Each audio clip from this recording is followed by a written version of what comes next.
I thought my world fell apart when I got sick. But the real storm was waiting at home. They whispered behind closed doors, never knowing I was listening all along. And when betrayal became undeniable, I stopped asking why and started planning how. After not seeing him for a month, John just thrust a divorce lawyer's business card at me without even asking. "Are you okay? Or how are you feeling divorcing a husband who doesn't work? Pay me $1,000 a month as..." "Alimony sounds good. Take care." John chuckled as he said this. Standing beside him, Emily was wrapping his arm around his, wearing a similar smug expression. "Fine." "Latoon divorce," then I said it so casually that John seemed a bit surprised, but he quickly shared his smile with Emily. Good thing John isn't much of a thinker. It makes my plan. The weight of every conversation clung to me, but I stood steady. My silence wasn't surrender. It was strategy. Easier to execute after the divorce papers got approved. I decided to start my revenge plan on both of them. I will make them cry as a celebration of my recovery. My name is Landon Wolf. I'm a 47-year-old illustrator. I'd also work as a children's book author. I just love drawing. I have 2 childhood friends, John and Emily. They're important friends to me, and John is also my husband. It all started when John asked me out as I was heading to a different college after high school.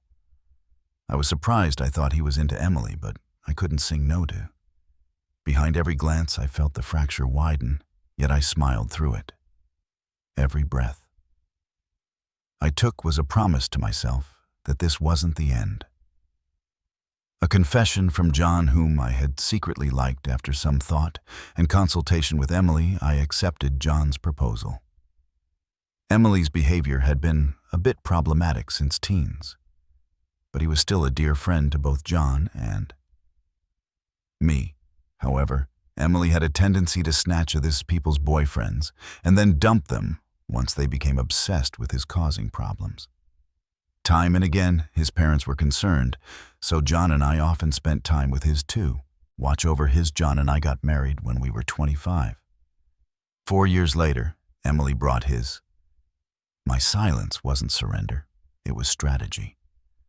And as they plotted, they never realized I was steps ahead. Fiancé into our lives. His name was George, a professional, working for a top-tier company. Nice to meet you. Landon and John, I've heard so much about you. Looking forward to our future together. George was very polite, and we all got along immediately. We would get together during holidays and vacations, taking trips or going on long train rides to enjoy some drinks. However, things started falling apart after Emily got pregnant, 2 years into his marriage. John and I originally had many siblings, so this was no worry about it. So we decided every breath I took was a promise to myself that this wasn't the end. The weight of every conversation clung to me, but I stood steady. We didn't need children. Both of us loved kids but weren't keen on actively caring for them. Besides, we loved our freedom to travel and enjoy drinks. We often found it heartwarming to see families with children. But it was never more or less than that. When Emily announced his pregnancy, John's attitude started to change. He quit smoking because Emily said he couldn't stand the smell, and even offered to drive his doctor's appointments using his vacation days. Warned him, George might get upset if you're always with Emily, but John argued. And as they plotted, they never realized I was steps ahead. Behind every glance, I felt the fracture widen, yet I smiled through it. "Back, you have work, don't you? He's our childhood friend, and he's reaching out for help." "You're heartless," I said. "I've been buying things and helping ways I can.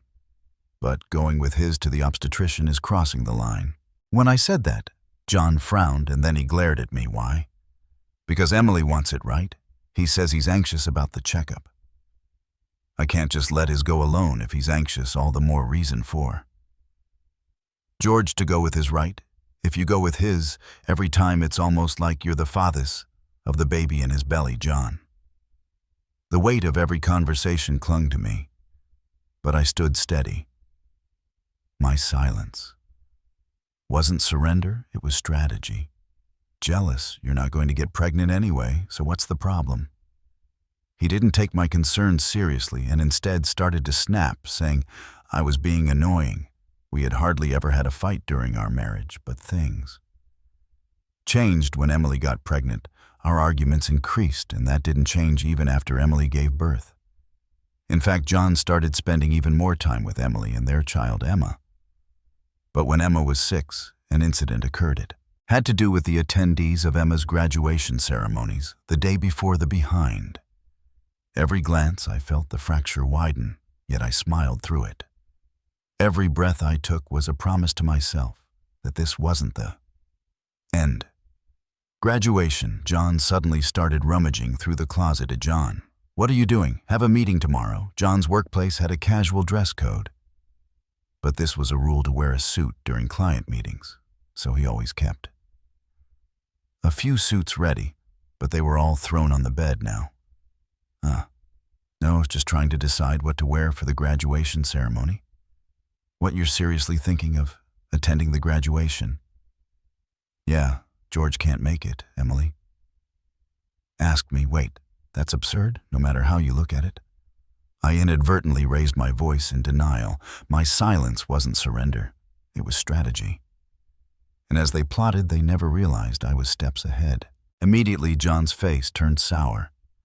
I knew he occasionally picked Emma up from kindergarten, and I had done so myself when asked. Yet it was nonsensical for a childhood friend who wasn't even a biological parent to attend a graduation ceremony. What, you still doubt me and Emily? I'm disappointed that you can't even help out. That's not the point anyway. I'm attending the graduation tomorrow, so iron a shirt properly. John said that and abruptly ended the conversation. Leaving me behind and going to the bedroom, I had no choice but to call. Every breath I took was a promise to myself that this wasn't the end. The weight of every conversation clung to me, but I stood steady. Emily. Hello, Emily. About tomorrow. Sorry about tomorrow. I'm borrowing John, but won't George be upset about the graduation attendance? Landon. What are you talking about? Obviously, I haven't told George that the graduation is tomorrow. I'll tell him. After to the ceremony, I was shocked to learn that George didn't know about the graduation schedule upon furthest questioning.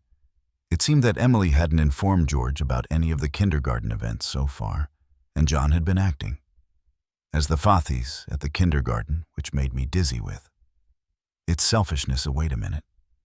Emily isn't that extremely unreasonable. It's disrespectful to George, and just because he's a childhood friend. Oh, what's wrong, Landon?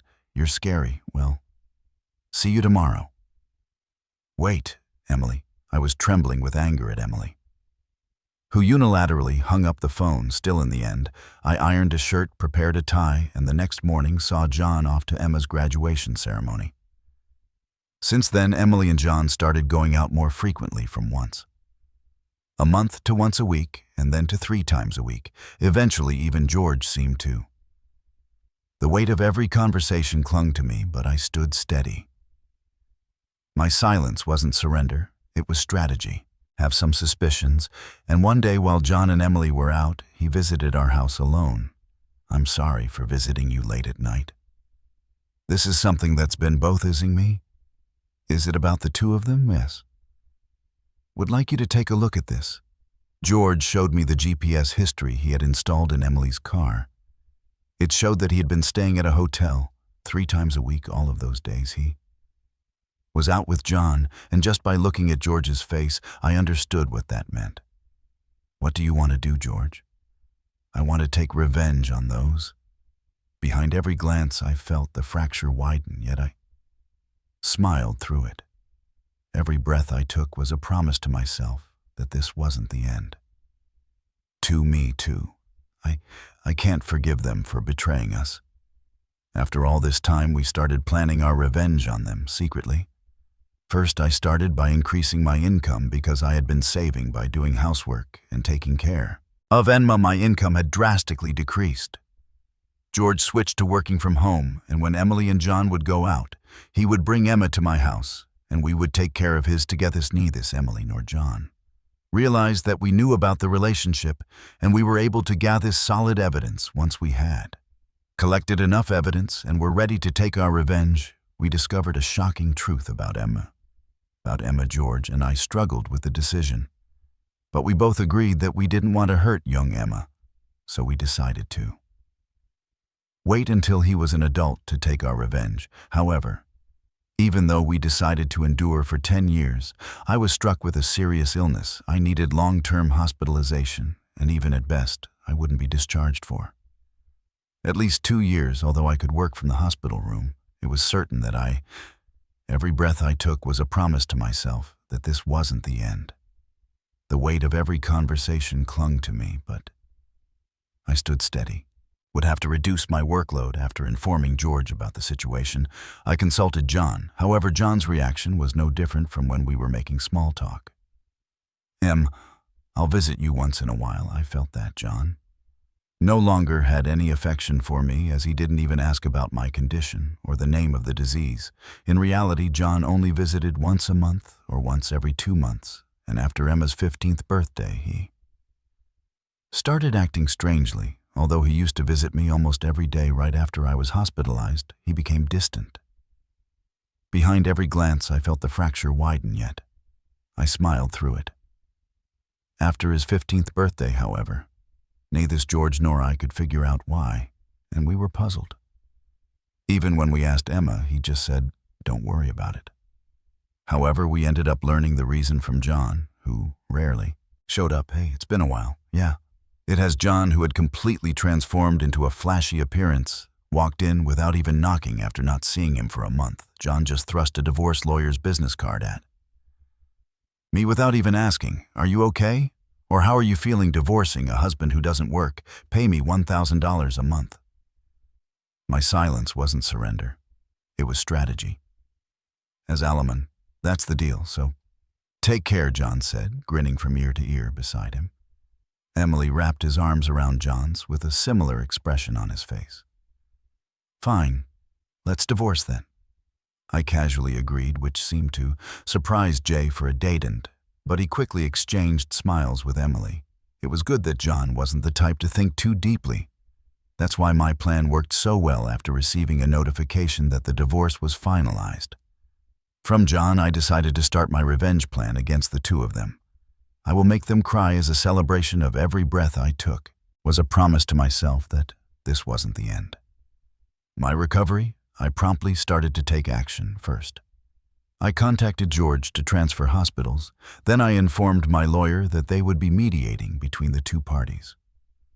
From now on, George also began to act at the same time. He moved near my new hospital with Emma, and he started to visit me frequently.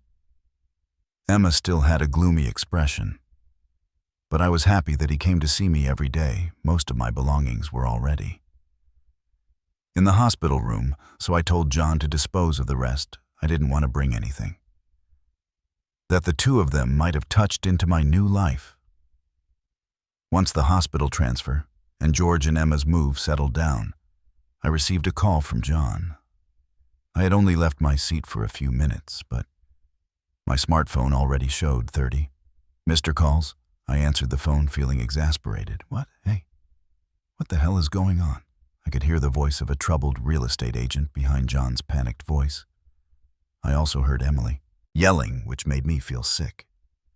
"What do you mean, what's going on? It's obviously about the house. Why do we have to move?"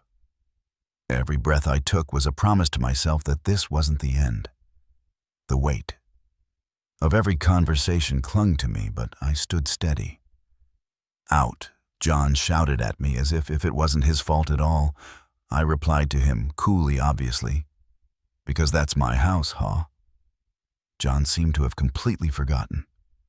But the truth was, the house we lived in was a room I rented as a workspace when I started to make a living as a freelancer. At that time, I didn't have enough income to maintain 2 houses, and John didn't have enough income to live alone, so he ended up moving into my place. This for John had never paid the rent or utility bills for that room, although I received some money. Behind every glance, I felt the fracture widen, yet I smiled through it. From him for living expenses, It wasn't enough to maintain the place. Unfortunately, that room was already canceled. It was far from the hospital I transferred to, so I had processed the cancellation the day after submitting the divorce papers. I didn't inform him because the real estate agent who knew the situation said they would contact him. George and Emma suddenly disappeared and our house was sold. What are we going to do about our new house? I don't know. Maybe stay in a business hotel for now. As I turned on the speaker and started working, John yelled in frustration, "Don't screw with me." However, he seemed to remember something and started speaking in a more soothing tone. "Well, whatever. When will you transfer the money? We're running low on cash." "What are you talking about, huh? Don't M around. I told you to pay $11,000, didn't I?" "Oh, I don't recall agreeing to that." My non-ent response was met with incoherent screaming from Johann on the other end of the phone. Apparently, he thought he could get money from me and had been squandering it even if he... Every breath I took was a promise to myself that this wasn't the end. Had $11,000 left. How did he plan to get by for the rest of the month? "Hey, don't just stay silent. Say something. This is really nothing to talk about," my retort left John entirely dumbfounded, but he soon started yelling. Again, growing increasingly annoyed, I addressed John in as cheerful a tone as I could muster. "Anyway, we're basically strangers now, so please don't contact me anymore. You'll hear from my lawyer, huh? Lawyer. Hey, wait a minute, Hound." Up. Without listening to John's response, he tried calling back several times, but I ignored it, and eventually the call stopped. However, angry that I didn't answer, John started ignoring calls from my lawyer. He certainly had a childish side, but I never imagined he'd be the kind of person who didn't mind causing trouble for others. I sighed deeply at John's selfishness. A few months later, after a temporary discharge from the hospital, I visited John's parents' house. In front of me were John and Emily, both looking small and trembling. "You tell him my parents." Is a low blow. "Oh, I just reported that we got divorced." Jan glared at me, and every breath I took was a promise to myself that this wasn't the end. The weight of every conversation clung to me, but I stood steady. Response to my answer, but he shrank back under his father's stern gaze. Actually, I had a great relationship with my in-laws, even visiting and dining with them when John wasn't around. Despite being so well loved, I felt it was wrong not to share the details of our divorce, so I went to visit them. "Is it true that you're remarrying, Emily?" "Yes, it's true, Emily. Emma and are going to start over as a family. What are you talking about? Your only family is Landon." "He's not my family anymore." John's words made his fathies frown with a look that seemed... Behind every glance I felt the fracture widen, yet I smiled through it. To say give me a break, John shook his head a few times, then handed me a piece of paper. It was a bill from a nearby luxury hotel. "What's this?" "It's the bill from the hotel we stayed at." John, acting as if it was obvious, pointed at the bill on the table, then suddenly collapsed. "Oh, what the heck, Dad? I didn't raise you to be like this." My mother-in-law, gasping for breath, was met with a look of disbelief from John next to him. Emily wore the same expression. "Why are you so angry?" "It's just that the family is changing because I'm getting married, plus you'll..." The weight of every conversation clung to me, but I stood steady. "Have a grandchild, a blood-rated one at that. Aren't you happy?" "You two didn't," my mother-in-law, looking as if he couldn't believe what he was seeing, glanced at, then turned his gaze to me. Both my in-laws understood that I didn't want children and still treated me as their own son. Of course, they treated Emily, my childhood friend, similarly, but this was always a boundary between a son-in-law and a friend. I remembered Emily often complaining about that, so I was certain my mother-in-law wouldn't be happy about this situation. Every breath I took was a promise to myself that this wasn't the end. And Emily should have known it too. You do on Emma, right? It'll be your grandchild, so you'll be happy, right? It's because he's a child I've known since he was little. Oh, but half of his blood is from John, right? Even after all this, Emily showing no sign of remorse and acting as if he couldn't understand the problem. Gave me goosebumps at that date, and someone who had been silent until now spoke up enough already. It's disgusting. Hot Emma, who had been playing with his smartphone in the corner of the room, spoke to Emily without looking up. The room fell into a stunned silence. My dad is the only one I consider my father's, whether we're related by blood or not. He's the only one, but, John has always been the one to attend your school events. I heard everything from Dad, how he was always informed of the event dates after they were over, how eventually even the events themselves were kept from him. But Dad always said I was his son, so I am his son, and I will never be yours. Emma glared at Emily as he said this. Then, sitting beside me, he switched to a more. Every breath I took was a promise to myself that this wasn't the end. Concerned tone, when I found out about this, I thought you would hate me. But Dad said that wasn't the case, so I came as today. Emma, I love you so much. You were so kind to visit me every day while I was in the hospital. I was really happy, Landon.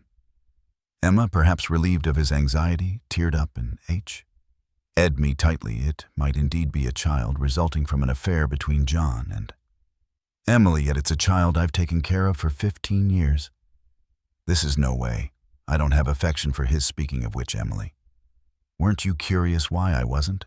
And as they plotted, they never realized I was. Steps ahead. Surprised when I found out Emma is John's son.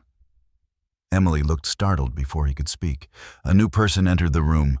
We knew from the start 10 years ago, actually. George suddenly appeared, understandably, so as he had recently unilaterally demanded a divorce, citing irreconcilable differences. I was shocked when you mentioned divorce. Oh, and unfortunately you're not divorced yet. The divorce papers are still highs. Didn't you notice what I figured it wasn't in Emily and John's nature to confirm things, but I couldn't help but be stunned that Emily, despite the 100-day waiting period for women to remarry, had noticed for months. So Emily is still my husband, and Emma is still my son. Well, since this won't be a husband, though, wait, what do you mean? A 15-year-old can choose their parent. That's not true. Emma wants to be with Dad, right? Emily said that, and looked at Emma. Emma frowned at Emily and held my hand. Emily was speechless at that and glared at me. Then John suddenly burst into laughter. So that's what it is? You two are together, huh? But too bad, isn't it impossible to live on George's every breath I took was a promise to myself that this wasn't the end. Salary alone, can you stop making weird assumptions? Also, it seems George earns double the amount you think Emily knows about it, huh? It's probably a bluff, a Lolo. Besides, it's impossible for you to work while dealing with your illness. You'll just die miserably somewise this time. I laughed at John's huge misunderstanding. John, seeing BS lie, start laughing, was getting frustrated. You didn't know about my income, did you, huh? It's probably just a bit more than a part-time job? No, it's different. My annual income is $500,000. Huh? John's eyes and mouth were wide open in shock. Emily was also stunned. In fact, over the past 10 years, I have become a popular children's book author, and my income had skyrocketed from essays, interviews, and Al Likey moreover, a film adaptation is planned soon, so my income is skyrocketing. Liar, oh, do you want to see this? I said that and showed Emily my bank account screen.